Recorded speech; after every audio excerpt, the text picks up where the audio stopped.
यहाँ दोस्तों बात करते हैं भक्त शिरोमणि मीरा।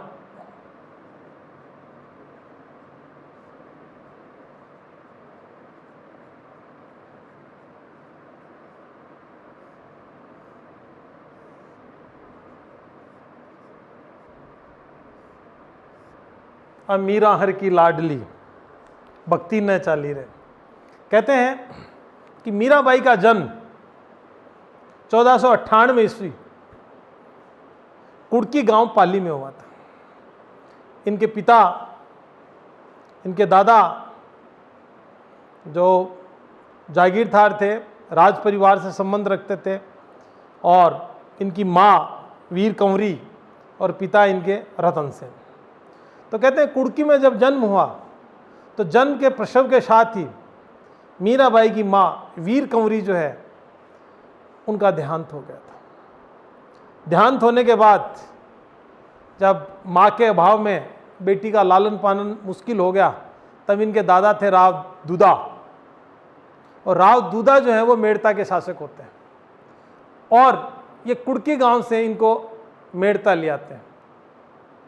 मेड़ता आने के बाद इनकी दादी जो है वो इनका लालन पालन करती है। अभी हम यूँ ही बस एक थोड़ा सा प्रसंग ऐसा है कि इसमें थोड़ा सा रस की निष्पत्ति करें और मीराबाई के बारे में मस्ती से पढ़ें। जब जो ही इनको छोटी सी बाल्यावस्था में ले आते हैं तो दादी इनके लालन पालन करता है और कहते हैं कि साहब दादा और दादी के पास में जो पौत्र या पौत्री बड़ी होती है वो कहीं ना कहीं उच्छृंखल जरूर होती है। तो घटना तब की है जब ये 6 वर्ष की थी। तो कहते हैं गली में कोई बारात जा रही थी, तो बारात के जब बाजे बज रहे थे, तो बाजों की जब बात आती है तो वर्तमान समय में कानों में कोई भी मंगल धुन सुनाई नहीं देती है, लेकिन उस समय जब बाजे बज रहे थे राजे रजवाड़ों में, तब मीराबाई अपनी माँ के साथ जिद करने लगी कि मेरे को एक घोड़ी पे बैठा हुआ जो दूल्हा है वो दिखा के लाओ। दादी के लाख मना करने पर भी लास्ट में जिद के आगे दादी हार गई और वो दूल्हा दिखाने के लिए चली गई। जो ये दूल्हा देखा नहीं और मचल गई कि मेरे को भी दूल्हा चाहिए। जब मेरे को दूल्हा चाहिए तो उसकी दादी फिर परेशान हो गई कि तू 6 साल के, मैं तेरे को कहाँ से दूल्हा ला के दूंगी। तब कहते हैं कि वो मंदिर में गई और भगवान श्री कृष्ण की प्रतिमा के सामने ले जाकर उसके बोले कि यही तेरे दूल्हा हैं, यही तेरे पति हैं, यही तेरे परमेश्वर हैं। 6 साल की बच्ची ने इस रूप में भगवान श्री कृष्ण को दाम्पत्य भाव की भक्ति में अपने आप को धर लिया और अपने दिल, दिमाग, मन, मस्तिष्क और पूरे शरीर का समर्पण भगवान प्रभु श्री कृष्ण के चरणों में कर दिया। अब जब लौ लग गई उनके दिमाग में तो दूसरी चीज़ तो उन पर हावी हो ही नहीं सकती। प्यार, मोहब्बत, इश्क, रग़बत ऐसे कोई शब्द उनकी डिक्शनरी में नहीं थे। मेरे तो गिरधर नागर दूसरो ना को, गिरधर आओ तो सही, माधो आओ तो सही, माधो रे मंदिर में मीरा एकली खड़ी। तो ये चीज़ें जो हैं उस समय की कि मेरी लो लग चुकी है।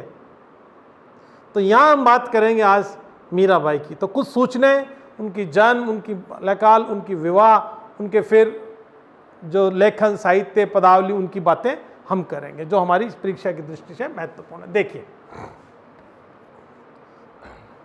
मीराबाई का जन्म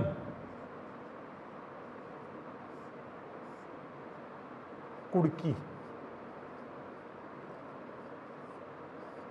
ग्राम कुड़की, वर्तमान समय में ये पाली जिले में। गांव कहाँ पे? पाली जिले में। पिता का नाम रतन सिंह,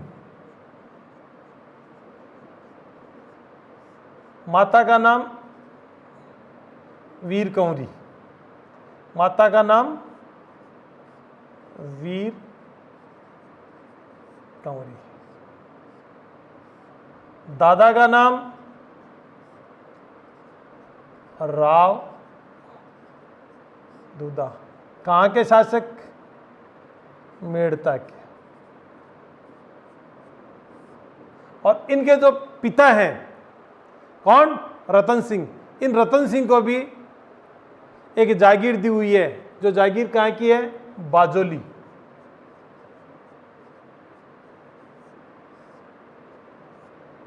ये जागीरदार हैं, बाजोली है ये नागौर में। और मेड़ता कहाँ है? नागौर में। जन्म यहाँ कुड़की में होता है तो कहते हैं कि बचपन का नाम मीराबाई का क्या था? पेमल दे। पेमल, और एक नाम और था इनका खुशबूबाई, खुशबू।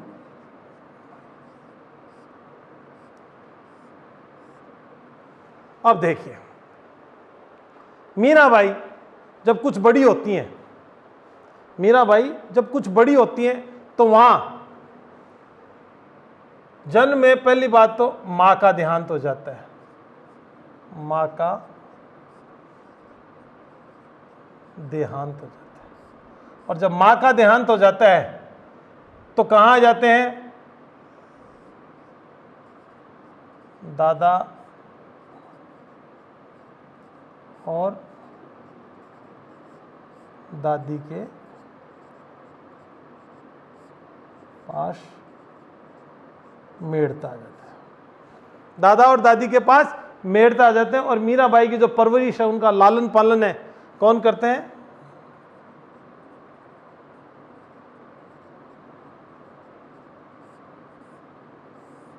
दादा और दादी करते हैं। जब दादा और दादी इनका लालन पालन करते हैं तो दादी के साथ मस्ती करते हुए, कहते हैं लगभग 6 वर्ष की अवस्था में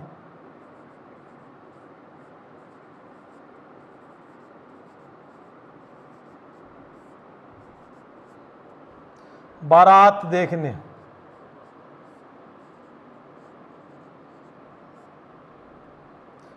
देखने के लिए मीराबाई अपनी दादी के साथ जाती हैं। और जिद के आगे जिद करती हैं, किसकी? दूल्हे की। और दादी क्या करती हैं? मंदिर ले जाकर भगवान श्री कृष्ण को ही, इस मीरा को बुलाने के लिए, मीरा को राजी रखने के लिए भगवान श्री कृष्ण को ही उनका दूल्हा बना देती है। जब भक्ति एक ऐसी चीज है कि बार बार नहीं होती है, मोहब्बत एक बार होती है, प्यार बार बार नहीं होता है। और इन्होंने साहब अपना दूल्हा किसको मान लिया? भगवान श्री कृष्ण को मान लिया, बांके बिहारी को मान लिया, त्रिभंगी लाल को मान लिया, उस नटखट को मान लिया, मुरली वाले को मान लिया, माखन चोर को इन्होंने अपना आराध्य और अपना दाम्पत्य भाव की जो भक्ति है वो इन्होंने प्रारंभ कर दी, जिसका रस जो है वो माधुर्य था। अब साहब इतना होने के बाद जो बड़ी होती गई, और अपन सीधे चलते हैं कि मीराबाई हो गई 18 वर्ष की। इनका जन्म होता है 1498, और जो 1498 में जन्म होता है और 18 वर्ष की होते ही इनकी उम्र हो जाती है 1516। और 1516 में इनका साहब विवाह होता है। और विवाह से पहले एक और आते हैं इनके जीवन में, गुरु आते हैं जिनका नाम है गुरु गजाधर। वो इन्हें भक्ति, संगीत, नृत्य और अक्षर ज्ञान,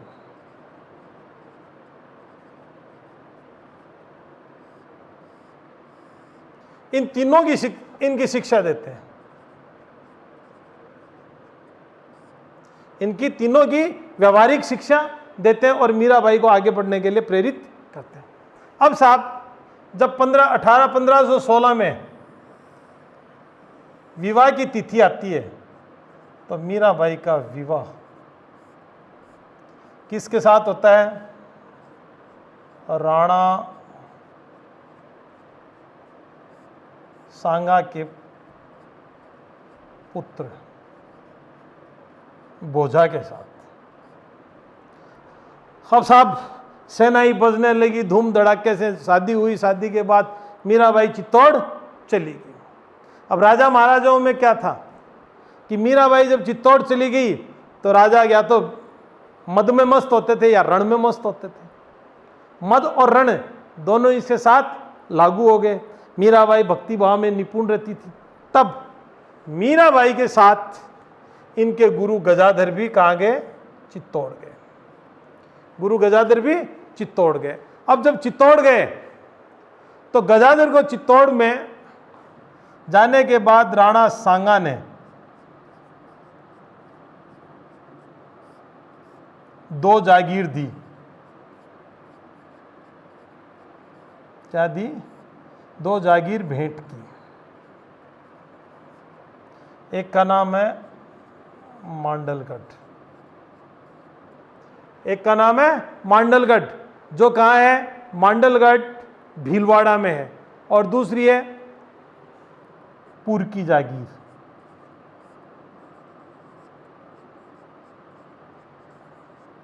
क्योंकि राणा सांगा स्थितियों को भाप गया था कि भक्ति भाव करने वाली ये जो है, इनको इस प्रकार से कोई, अब साहब भोजा के साथ जब शादी हो गई और चित्तौड़ वो चली गई, तो ये यहां बाजोली मंदिर में खूब रोई।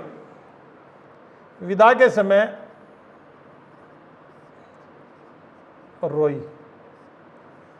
कि मैं मन मस्तिष्क और दिल दिमाग से आपको, अपना आराध्य आपको, सब मेरा सब कुछ मान चुकी हूं, फिर भी मेरे साथ इस प्रकार का अन्याय क्यों हो रहा है? लेकिन साहब विधि को जो मंजूर था वैसा ही यहां होना था। अब यहां जब चित्तौड़ चली गई तो चित्तौड़ जाने के बाद भोजराज जो है वो सांगा के साथ 1517 में एक युद्ध होता है, खातौली का युद्ध। 1517 खातौली का, खानवा के युद्ध से जस्ट पहले 1527 में खानवा का युद्ध होता है, 26 में पानीपत का होता है, पानीपत के बाद 27 खानवा का होता है। खानवा से सब 10 साल पहले खातौली का युद्ध। और खातौली के युद्ध में कहते हैं कि भोजराज जो है वो घायल हो जाते हैं। भोजराज क्या हो जाता है? घायल हो जाता है। और ये 6 साल जीता है और 1523 में साहब इनकी मृत्यु हो जाती है। 1523 में इनकी मृत्यु हो जाती है। अब यहां तक एक बार आप देख लीजिए, 1498 में पाली जिले के कुड़की गांव में मीराबाई का जन्म होता है। Is it clear? पिता का नाम रतन सिंह और माता का नाम वीर कंवरी थी।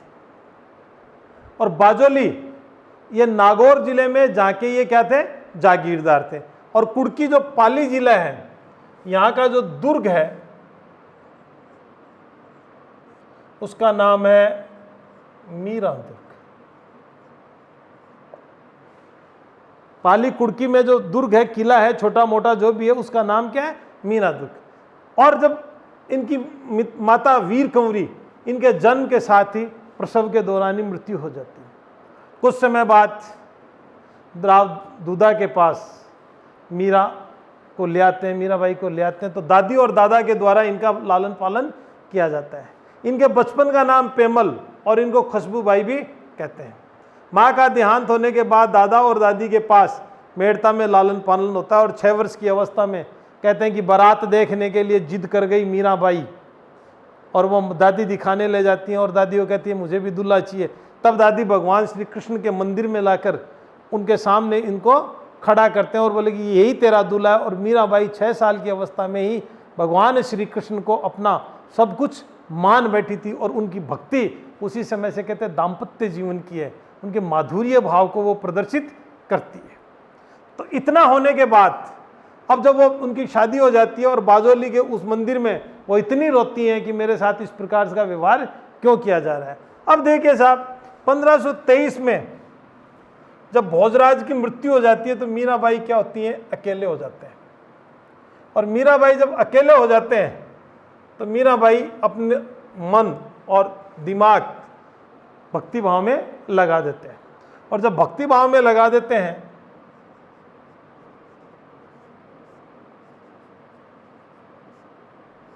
तब सांगा ने एक मंदिर बनवाया होता है और उस मंदिर में मीराबाई बैठ के भजन भाव करती है। जब मीराबाई वहां बैठ के भजन भाव करती हैं तो उन्होंने रैदास जी को चिट्ठी लिखी। किसको चिट्ठी लिखी? रैदास। और रैदास जी को चित्तौड़ बुलाया। कहाँ बुलाया? चित्तौड़ बुलाया। और चित्तौड़ बुला के उनसे आध्यात्म की शिक्षा ली। किसकी? आध्यात्म। और यहां ये कहते हैं कि ये मीरा के क्या बन गए? आध्यात्मिक गुरु बन गए। अब साहब यहां फिर एक माहौल बनता है कि राजे रजवाड़ों में जहाँ पे वीर रस के कसीदे कढ़े जाते हैं, वहाँ पे भक्ति भावना इस प्रकार से जब प्रदर्शित की जाने लगी तो लोगों ने क्या, रतन सिंह और विक्रमादित्य ने ये प्लान बनाया कि हम मीरा की हत्या कर देते हैं या वध कर देते हैं। तो जनश्रुति है या हम कह सकते हैं, जैसे साहित्य से हमें पता चलता है कि विष को प्यालो राणा भेजियो पी गई मीरा बाई। विष को प्यालो राणा भेजियो पी गई मीरा बाई। कहते हैं कि इनको मारने के लिए विक्रमादित्य और रतन सिंह ने विष भेजा और मीराबाई को पिलाया। मीराबाई हरे कृष्ण या अपने आराध्य को याद करते, गिरधर गोपाल को याद करते करते उसको पी गई और चट कर गई। बोले और है क्या? पूरा दरबार जब देखने लग गया तो पूरा जब दरबार देखने लगा और मीराबाई को कुछ भी नहीं हुआ, चलो साहब।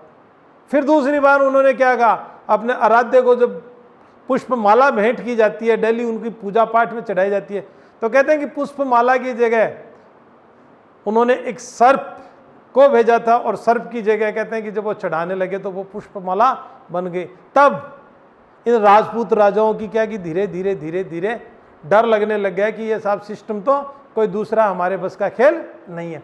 अब कुछ समय बाद यहाँ पर इनके आध्यात्मिक गुरु जो है रैदास जी, इनकी क्या हो जाती है? मृत्यु हो जाती है। और मृत्यु होने के बाद में यहाँ पर इनकी चित्तौड़ दुर्ग में छतरी भी बनाई गई है। चित्तौड़ दुर्ग में छतरी कहाँ है इनकी? चित्तौड़ दुर्ग में। एक वाकया कहीं और भी सुनने में मिला है, शेयर कर लेते हैं कि मीराबाई राज परिवार में थी,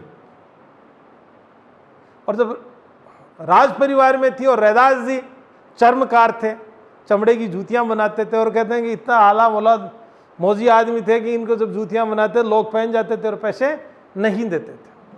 तब रैदास जी को मीराबाई ने कोई ऐसी वस्तु या ऐसी कोई धातु ला के दी जो को काफ़ी करोड़ों रुपए की होगी, और रैदास जी ने अपनी जो झोपड़ा था, कोटड़ी थी, उसमें ले जाके उसको रख दिया। कुछ समय बाद में मीराबाई ने उसको देखा कि वो वहीं की वहीं पड़ी हुई है। तब मीराबाई को ये लगा कि इन लोगों से, इन दीन दुनिया, इस सांसारिक जीवन, इस मोह माया से कोई मतलब नहीं है। तो हम यहाँ बात करते हैं कि रैदास जो है किसके थे? मीराबाई के आध्यात्मिक गुरु रहे, और गजाधर जिन्होंने अक्षर ज्ञान उन्हें करवाया था। तो आध्यात्मिक गुरु कौन हो गए? रैदास। और प्रथम गुरु कौन हो गए? पंडित गजाधर। ये ध्यान रखने वाली बात है, पंडित गजाधर जो है वो प्रथम गुरु। अब देखिए, और फिर 1527 में जब खानवा का युद्ध होता है, किसका? खानवा।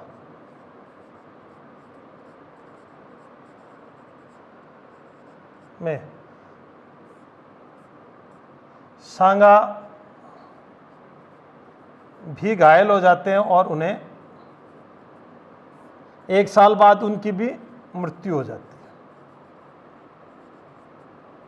मीरा अकेली रह गई, और जब मृत्यु हो जाती है तो रतन सिंह और विक्रमादित्य की बाद में मृत्यु हो जाती है। रतन सिंह एक बार के लिए शासन संभालते हैं, फिर बनवीर जो है वहां संभालता। उससे पहले मीराबाई को तुलसीदास जी चिट्ठी लिखते हैं और वृंदावन बुला लेते हैं। ये इधर देखिएगा, 18 वर्ष की उम्र में 15-16 में विवाह हुआ था। इनके प्रारंभिक गुरु पंडित गजाधर थे, जिन्होंने भक्ति, संगीत, नृत्य और अक्षर ज्ञान इन्हें सिखाया था। विवाह राणा सांगा के पुत्र भोजा के साथ इनका हुआ था, और राणा सांगा ने किसको 2 जागीरें भेंट की थी? पंडित गजाधर को। कौन सी? मांडलगढ़ और पुर की जागीर। और 1517 में खातौली का जो युद्ध हुआ था उसमें कौन घायल हो गया था? भोजा घायल हो गया था। भोजा।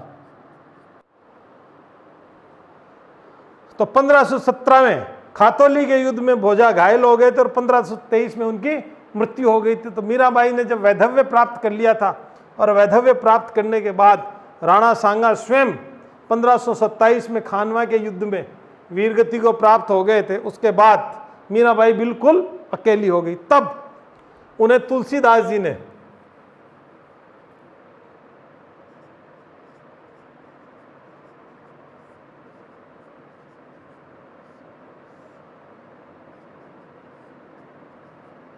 कहां बुला लिया था?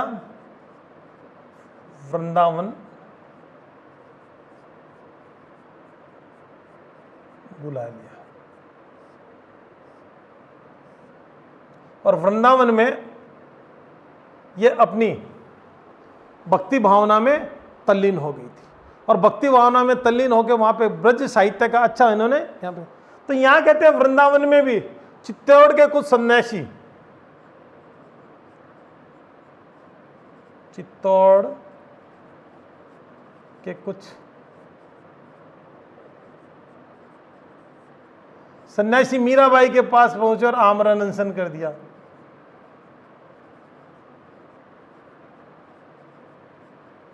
दिया कि मेवाड़ आपके बिना सुना है,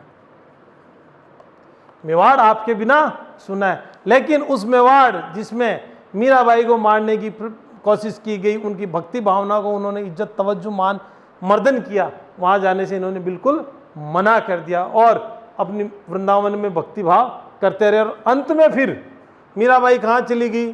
द्वारिका। मीराबाई द्वारिका जो गुजरात में है वहां चले गए। गुजरात जाने के बाद अपने अंतिम समय में ये कहते हैं कि द्वारिका का जो मंदिर है उसमें रणछोड़ दास या राय में भगवान की मूर्ति में समा गई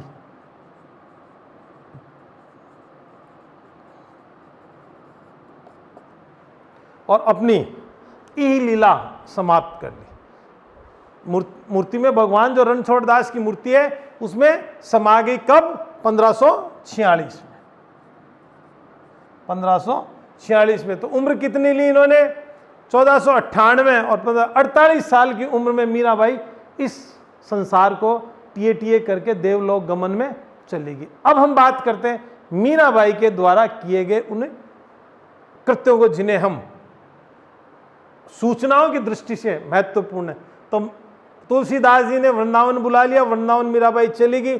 चित्तौड़ के कुछ सन्यासी आमरण अनशन कर दिया, चित्तौड़ आके यहाँ वृंदावन आके उन्होंने कहा कि आपको मेवाड़ चलना है। मीराबाई ने स्पष्ट मना कर दिया कि भाई मैं मेवाड़ नहीं जाऊंगी। वहां से फिर वो गुजरात द्वारिका चली गई और द्वारिका के जो रणछोड़ दास राय में भगवान की जो मूर्ति है उसमें 1546 में अपने आप को समाहित कर दिया। और यहाँ अब देखिए मीराबाई की भक्ति किस प्रकार की थी? मीराबाई की भक्ति दाम्पत्य भाव की थी। मीरा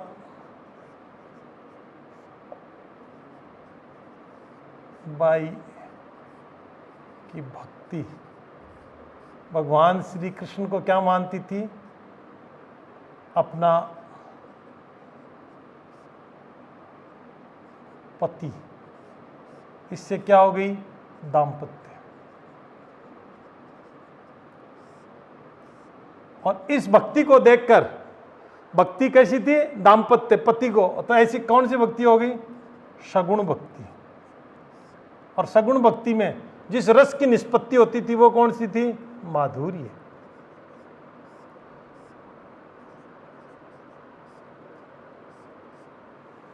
माधुर्य रस की। अब क्या है? मीराबाई ने कुछ कविताओं की रचनाएं की जिन्हें क्या कहते हैं? रचनाएं, जिन्हें क्या कहते हैं? पदावली। रचनाएं जो कविताओं की रचना की थी उन्हें क्या कहते हैं? पदावली। अब इनके जो कुछ ग्रंथ हैं उन ग्रंथों में नाम है सत्यभामारो रूष्णु, सत्यभामा रो रूष्णु, रूष्णु मतलब नाराज होना, और रूष्णा एक बहुत ही मार्मिक शब्द है। नाराज होना तो अलग है, कटु शब्द है नाराज होना। रूष्णा मतलब आपसी किटपिट। कई बार क्या होता है, भगवान रूठ जाते हैं, भगवान रुष्ट हो जाते हैं। रूष्णो मतलब रुष्ट होना। दूसरा है उनका रुक्मिणी मंगल,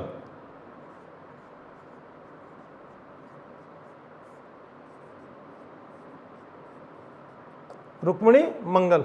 फिर है गीत गोविंद पर टीका,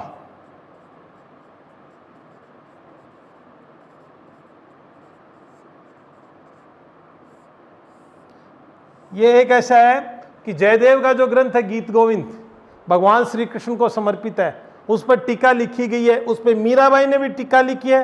और ये पूछ लें कि मेवाड़ के किस महाराणा ने, तो महाराणा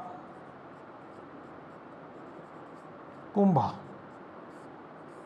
कुंभा ने भी गीत गोविंद पर टीका लिखी है। फिर है नरसिंह मेहतारी हुंडी,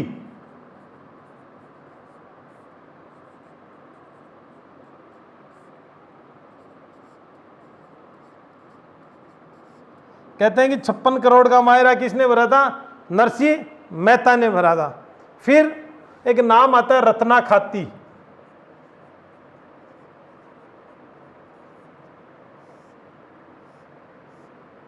टूटी गाड़ी बूढ़ा बैल बीमार बात मेरी मान ले, नाम है रत्नो जात है खाती गाड़ी देऊं सुधार बात मेरी मान ले। ऐसा कुछ भजनों में गाया जाता है। तो भगवान श्री कृष्ण जो है विभिन्न रूप धारण कर करके आते हैं कि नरसिंह मेहता भगवान, ये जो राजा नरसिंह भगत जो है कृष्ण के, कहते हैं सब कुछ दान कर दिया, वो ले जा। और जब इन्हीं की बेटी नानी बाई के जब मायरा बढ़ने की बात आई तो कहते हैं कैसे कि 56 करोड़ भगवान श्री कृष्ण स्वयं वहाँ उपस्थित हो गए।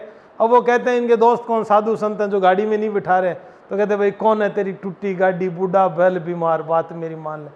तो कहते हैं कि नाम है रत्नु जात है खाती गाड़ी देऊं सुधार, मतलब तेरी गाड़ी को सुधार दूंगा मैं। लेकिन साहब ये कहते हैं कि 56 करोड़ का फिर मायरा उन्होंने भरा है। तो बात चलती है रत्ना खाती। इनके द्वारा जो ग्रंथ संकलित करवाए गए उनमें देखिए आप, नाम है नरसिंह मायरो, नरसिंह भगत रो मायरो रो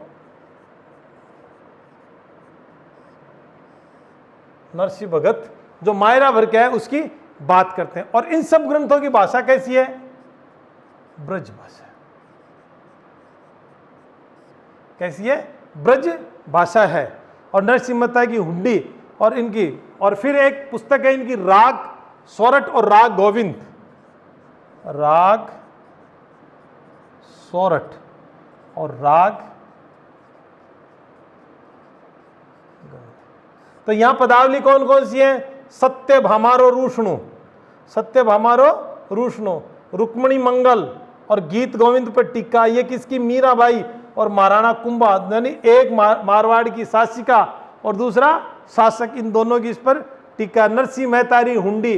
फिर इनका एक भक्त है रत्नो खाती, जिससे नरसिंह भगतरो मायरो जो ब्रज भाषा में लिखे गए हैं, और एक राग सोरठ और राग गोविंद। और इसके बाद अंत में ये कहते हैं सब कुछ होने के बाद में मीराबाई के लिए कहते हैं कि रणछोड़ दास या रणछोड़ राय के मंदिर में द्वारिकाधीश जहाँ पर है उनकी मूर्ति में वो समाहित हो गए। तो मीराबाई की भक्ति अपना पति मानते थे, इसलिए दाम्पत्य की सगुण भक्ति रही है। माधुर्य रस उनकी भक्ति का प्रमुख रस निष्पादन है। रचनाएं हैं उन्हें पदावली कहा जाती है। उनकी कविताओं को सत्यभामारो रूष्णु, रुक्मिणी मंगल, गीत गोविंद पर टीका, नरसिंह मेहतारी हुंडी और गीत गोविंद पर टीका महाराणा कुंभा ने में लिखी है। यहाँ रत्ना खाती, नरसिंह भगतरो मायरो, ब्रज भाषा में इनके पूरे साहित्य को लिखा गया है। राग सोरठ और राग गोविंद ये दो पुस्तकें और रही हैं।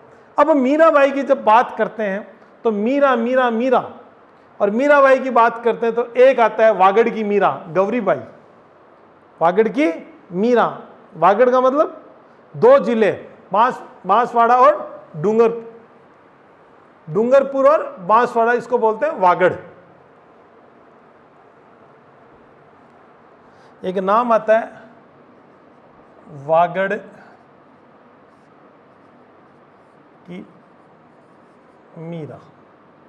क्या नाम है इनका? गौरीबाई। इनका नाम है गौरीबाई। और गौरीबाई भी क्या है, बचपन में शादी और विधवा हो गई थी। उनकी भक्ति भी दाम्पत्य भाव की रही है। तो इनको क्या है, वागड़, वागड़ मतलब बांसवाड़ा और डूंगरपुर। और एक क्षेत्र होता है बागड़, सीकर, चूरू,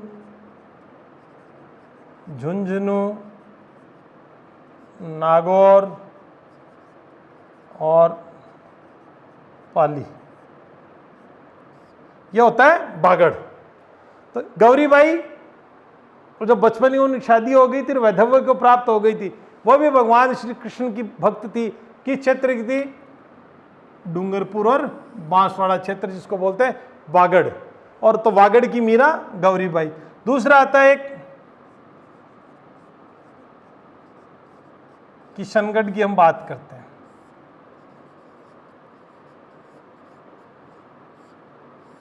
आपने राजा सावंत सिंह का नाम सुना होगा।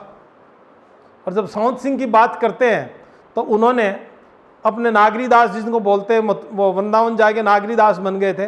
तो सावंत सिंह अपने आप को कृष्ण का अवतार मानते थे और राधा से प्रेम करते थे। अपने आप को किसका अवतार मानते थे? कृष्ण का अवतार मानते थे और राधा से प्रेम करते थे। और वो उन्होंने चित्रकारों को बुलाया, बोला कि ऐसी तस्वीर बनाओ जो मेरी राधा से मैच करती हो। तब उन्होंने खूब सारी तस्वीरें बनाई और एक तस्वीर जिन पे उनकी नज़र टिकी और ये लगा कि भाई मेरी राधा की तस्वीर है, उस तस्वीर का नाम उन्होंने क्या कर दिया, उस चित्र शैली को उन्होंने क्या बना दी? बनी ठनी। और वो बनी ठनी जो है वो किससे मिलती है? राधा से। और वो राधा से जो चित्र बनाया वो किस नायिका में मिलता था? उस नायिका का नाम था, इस बनी ठनी वाली का, विष्णु प्रिया। और इस विष्णु प्रिया को क्या कहा गया? किशनगढ़ की मीरा कहा गया। विष्णु प्रिया को किशनगढ़ की मीरा कहा गया। और एक आता है मत्स्य, मेवात, मेवात की मीरा, चरणदास जी की शिष्या, जिसका नाम है सहजोबाई। अलवर भरतपुर का जो क्षेत्र है, उस क्षेत्र में चरणदास जी का काफी प्रभाव था। उनकी शिष्या थी सहजोबाई। और सहजोबाई को क्या कहते हैं? मेवात की मीरा।